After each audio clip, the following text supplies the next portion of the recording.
बिस्मिल्लाहिर्रहमानिर्रहीम।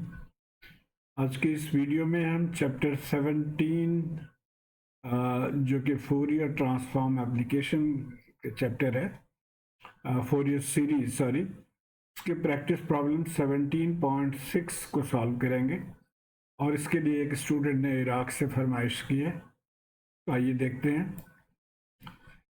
जो स्टूडेंट ने सवाल भेजा है वो कुछ ये है, लेकिन इससे मिलता जुलता सवाल हमारे बुक में है तो हम उसी को सॉल्व करेंगे। और वो सवाल ये है, प्रैक्टिस प्रॉब्लम 17.6।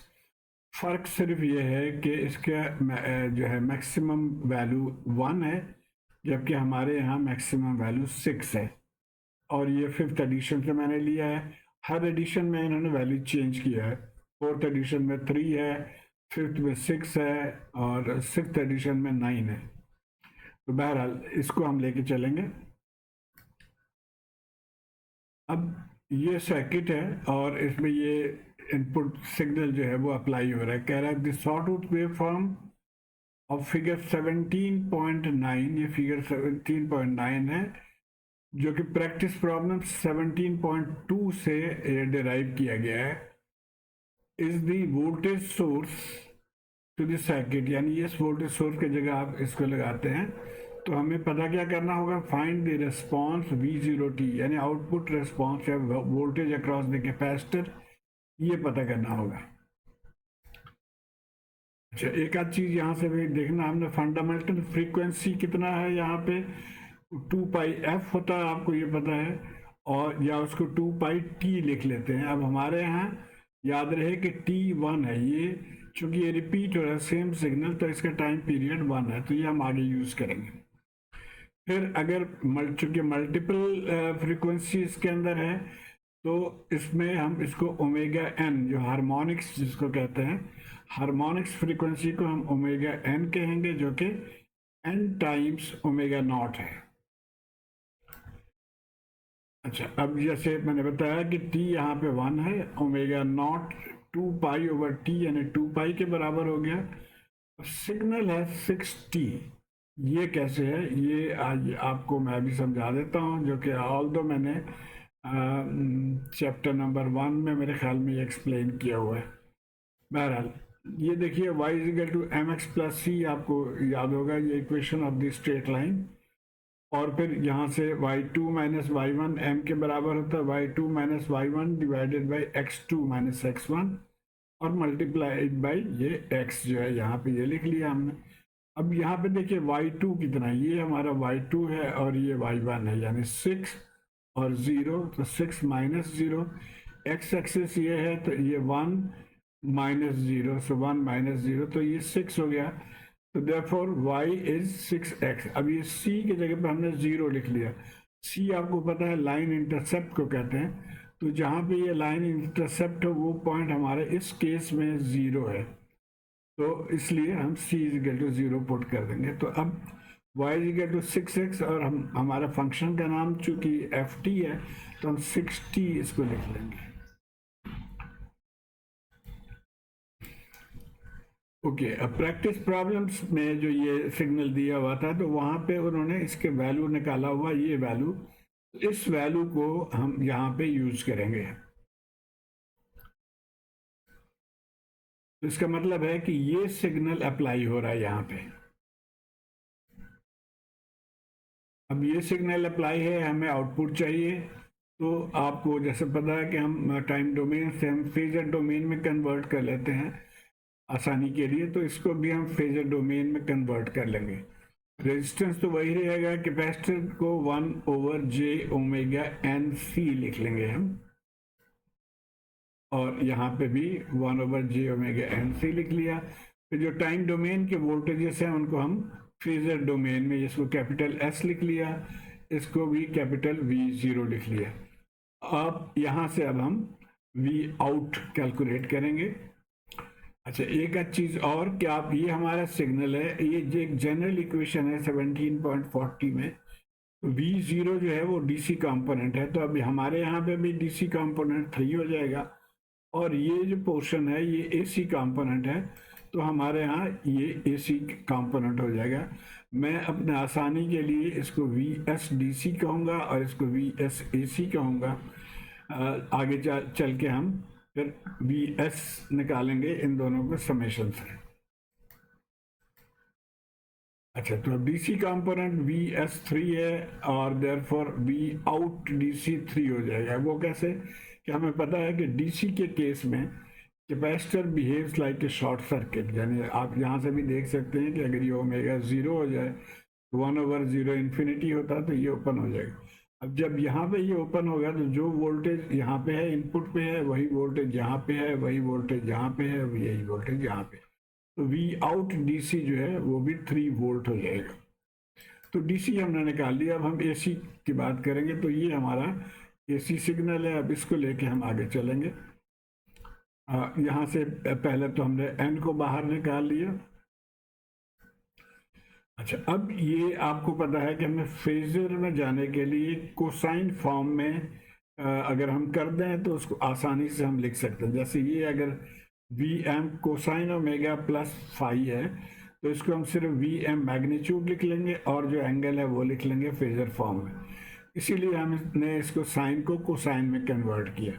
और साइन को कोसाइन में कन्वर्ट करने का तरीका ये है कि आप एक -90 कर देते हैं एंगल को। तो अब ये हमारा हो गया जी। अब हम इसको फेजर में क्या लिखेंगे, ये तो आ गया मैग्नीट्यूड उसी तरह, और ये 1 समझे कि इसके आगे है या यही मैग्नीट्यूड है, तो ये एंगल जो है फाई वो हमने यहाँ पे लिख लिया। अब क्या बना हमारा सर्किट इन फेजर में, ये हमारा इनपुट हो गया और अब आउटपुट हमने निकालना है। तो अब यहाँ हम VDR से आसानी से निकाल सकते हैं। Voltage division rule is the input voltage divided by इन दोनों से और मल्टीप्लाइड बाय जिसके क्रॉस हम मालूम कर रहे हैं। और इसको हम फर्दर सिंप्लीफाई कर लेंगे, इसको राइट पे लेकर आ गए, इसको ऊपर लेके चले गए, फिर एलसीएम ले लेंगे। एलसीएम हमने ले लिया। अब ये दोनों कट जाएंगे तो ये आ गया हमारा 1/1 + j⍵NRC। अब RC क्या हमें वैल्यू पता है, R2 है और C 1 है, तो वो वैल्यू हमने लिख लिया। और ये फिर सिंप्लीफाई करके 1 + j2⍵n हो गया। अब जैसे हमने पहले भी देखा था कि ⍵n बराबर किसके है, 2n पाई के। तो अब यहाँ पे 2n पाई अगर हम लिख लेंगे तो ये 4 हो जाएगा, j4n पाई हो गया। और अब अगर हम वी आउट मालूम करना है तो हम ये वी एस की जो वैल्यू हमने निकाला था सर्किट से, ये वाला वी एस ए सी, उससे हम इसको मल्टीप्लाई कर देंगे। अच्छा जी, अब इसको हमने ऊपर लिख लिया और ये पाई को नीचे लेकर आ गए, एन पाई एंगल लिख लिया ऊपर। अब जैसे मैंने बताया था कि दो कंपोनेंट्स हमने मालूम किए थे, VODC और VOAC, इन दोनों को मिला के हमारा VO बना इन फेजर फॉर्म। तो फेजर फॉर्म में क्या हो जाएगा, ये 3 था और ये VOAC ये वैल्यू, इसको हमने लिख लिया। अब हमने इसको, ये रेक्टेंगुलर फॉर्म में है ये वाला नीचे डिनोमिनेटर, इसको हमने पोलर फॉर्म में कन्वर्ट करना है ताकि यहाँ से इमेजिनरी पार्ट खत्म हो जाए। और यहाँ से आप देख सकते हैं कि x + jy को पोलर फॉर्म में हम r θ लिखते हैं और r क्या होगा, √2 वैल्यू x² y², और थीटा क्या हो जाएगा, टेंजेंट इनवर्स y/s। अब यहाँ पे हम इसको अप्लाई करते हैं। 3 तो उसी तरह रह गया है, 6n पाई या 6 पाई को बाहर निकाल दिया लाइन के नीचे n, और इसको इस फार्मूले के मदद से देखें 1 + अब 4 के 16 हो गया, n² π² √, और एंगल क्या हो गया हमारा, दिस y/1। और अब इसको हम ये हमारा आ गया, आप समझें कि इस फॉर्म में आ गया कि जी ये मैग्नीट्यूड है और ये तमाम मैग्नीट्यूड आ गया, उसके साथ एंगल आ गया। अब हम टाइम डोमेन में वापस जाना चाह रहे हैं तो हम इसी तरह लिखेंगे कोसाइन ⍵t + फाई। आइए देखते हैं। So in the time domain DC तो उसी तरह रहा, ये भी उसी तरह रहा। ऊपर अब हमने कोसाइन 2 पाई एन टी, क्योंकि हमारा signal 2 pi n T form में था, वो लिख लिया। एंगल ये माइनस कर लिया 90, बाकी डिनोमिनेटर में जो है वो उसी तरह इसको हमने लिख लिया, ये मैग्नीट्यूड्स को। अब इसको हम फर्दर सिंप्लीफाई करेंगे, और वो ये है कि हमारा क्वेश्चन चूंकि साइन फॉर्म में था, तो हम कोसाइन से साइन में वापस जाएंगे। तो कोसाइन से साइन में वापस जाने के लिए हम इस फार्मूले का हेल्प ले सकते हैं, या अगर आपको याद हो तो आप वो भी। तो कोसाइन के साथ अगर एंगल माइनस हो तो साइन के साथ प्लस हो जाएगा। तो अब हम जो यहाँ पे लिखेंगे वो साइन पॉजिटिव लिख लेंगे, बाकी चीज़ें इसी तरह रह गई। अब इस एंगल को हम ऊपर ले जाएंगे, क्योंकि ये एंगल है, इसके साथ कोई एंगल नहीं है, अभी जीरो है, तो हम इसको ऊपर ले जाएंगे। So 2 pi n t minus this angle हमने लिख लिया। तो अब ये हमारा आंसर है। हम इसको लिख सकते हैं कि V0t इज 3 माइनस, हमने इसी तरह कॉपी कर लिया वोल्ट। तो उम्मीद है आप इसको फॉलो कर पाए होंगे। इसमें एक इशू ये है कि जो बुक में आंसर दिया हुआ है वो हमारे आंसर के साथ मैच नहीं कर रहा है।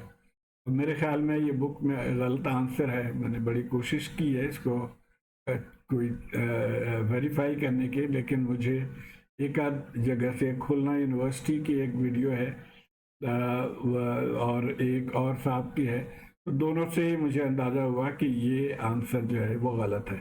तो आप लोग भी इसको चेक करिए, और अगर मैं गलत हूँ तो मुझे ज़रूर इन्फॉर्म करिए, पॉइंट आउट करिए कहाँ पे गलती की है मैंने। बहुत शुक्रिया।